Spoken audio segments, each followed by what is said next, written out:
اللهم نحمدك كما ترضى ونصلي على حبيبك وآله كما يرضى ونحب محبوبك كما ارتضى اما بعد صلی اللہ علیہ حبیبی محمد وآلہ وسلم۔ ناظرین محترم، آج کی نشست میں ہم انشاءاللہ یہ ذکر کریں گے کہ حضرات صحابہ کرام رضوان اللہ علیہم اجمعین حضرات حسنین کریمین سلام اللہ علیہما سے کیسے محبت رکھتے تھے۔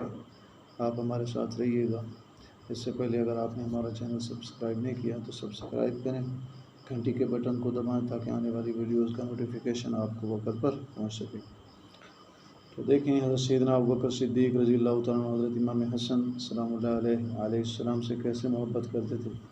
حضرت صلی اللہ علیہ وسلم کی دنیا سے روانگی کے بعد یہ ثلاثیات مسند احمد کے اندر موجود ہے کہ حضرت صلی اللہ علیہ وسلم کی دنیا سے روانگی کے بعد پردہ فرمانے کے بعد جب تمام صحابہ کرام مہاجرین انصار نے بالاتفاق حضرت ابوبکر صدیق کو خلافت کے لیے منتخب کر لیا تو ایک دن امیر المومنین حضرت ابوبکر صدیق رضی اللہ عنہ عصر کی نماز سے فارغ ہو کر گھر کو تشریف لے جا رہے تھے۔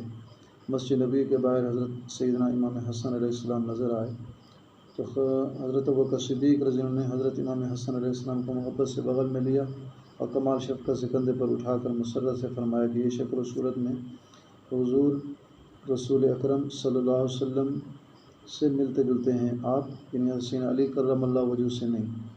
تو حسین علی کرم اللہ وجہ یہ سن کر کمال خوشی سے مسکرا دیے۔ حضرت عمر رضی اللہ عنہ حضرت امام حسن علیہ السلام سے کیسے محبت رکھتے تھے۔ حضرت عمر رضی اللہ عنہ نے جب وظائف مقرر فرمایا تو حضرت امام حسن حضرت امام حسین علیہ السلام کے ساتھ انتہائی محبت امیز سلوک فرمایا۔ ہر دو حضرات کا وظیفہ بدری صحابہ کرام کے برابر 5000 درہم ماہانہ مقرر فرمایا۔ البدایہ والنہایہ کے اندر ہے۔ حسین علی کرم اللہ وجہ کا بھی اتنا ہی وظیفہ تھا۔ اس سے اندازہ کیا جا سکتا ہے کہ حضرت عمر رضی اللہ عنہ کے دل میں حضرات حسنین کریمین سلام اللہ علیہ کی کس قدر محبت تھی، آپ یہ اندازہ لگا سکتے ہیں۔ اور پھر دیکھیے کہ حضرت عثمان غنی رضی اللہ عنہ کیسے حضرت امام حسن علیہ السلام سے محبت کرتے تھے۔ پہلی اور دوسری خلافت میں تو حضرت امام حسن علیہ السلام کم سنی کے بعد جہاد میں شرکت نہ کر سکے، لیکن جب قبرستان پر حملہ ہوا، حضرت سعید بن عاص فوج لے کر روانہ ہوئے تو حضرت امام حسن علیہ السلام بھی اس فوج میں شامل تھے۔ جہاد میں ان کی یہ پہلی شرکت تھی۔ تبری البدایہ کے اندر ہے۔ قرآن مجید کے 6 پارے کی آخری آیت میں اللہ تعالیٰ نے اہل اسلام کو دشمنوں سے آگاہ کرنے کے لیے فرمایا کہ دنیا کی تمام قوموں میں اہل اسلام کے سب سے بڑے دشمن دو ہیں، یہودی اور مشرک۔ اللہ تعالیٰ کے فیصلے کے مطابق عبداللہ ابن سبا یہودی نے تخریبی کارروائیوں کی بنیاد رکھی۔ حضرت عثمان غنی رضی اللہ تعالیٰ عنہ کے خلافت کے پہلے 6 سال نہایت امن سے گزرے۔ 7ویں سال عبداللہ ابن سبا یہودی نے عبداللہ ابن ابی رئیس المنافقین کی طرح فتنہ فساد کا یہ پروگرام بنایا۔ خلافت کے 12ویں سال میں یہ فتنہ اس قدر بڑھا کہ فسادیوں نے خلیفہ ثالث کے مقام کا محاصرہ کر کے مدینہ میں عودم مچا دیا۔